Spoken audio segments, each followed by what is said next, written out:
அக்கா அடிச்சிருவா, கோவம் வந்துச்சுன்னு வை. அக்கா அவ்வளவுதான், அடிச்சிருவா. என்ன எதுக்கு அடிக்க வரா? அவளை அடிச்சிருவானு என்ன எதுக்கு அடிக்க வரா?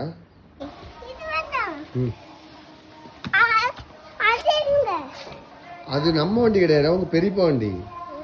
இதுதான் நம்ம வண்டி. போலாமா? எங்க போறோம் இன்னைக்கு? கோயிலுக்கா? எதுக்கு? உனக்கு இல்ல, அக்காக்கு. உனக்கு கிடையாது, அக்காக்கு. அக்காக்கு தான் மழை பண்ணும். ஒரே நாள்ல கலத்திடுவியே. மூஞ்செல்லாம் பவுடரா போட்டு வச்சிருக்கா. நீ அதை விட கலரு. நீ குட்டி பிள்ளையா இருக்கும்போது கண்ணு புசு புசுன்னு இருக்கும்.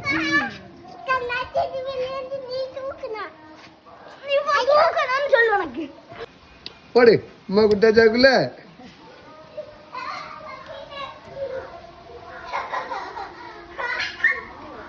போதும், மெதுவா நெல்லு விழுந்துடாத.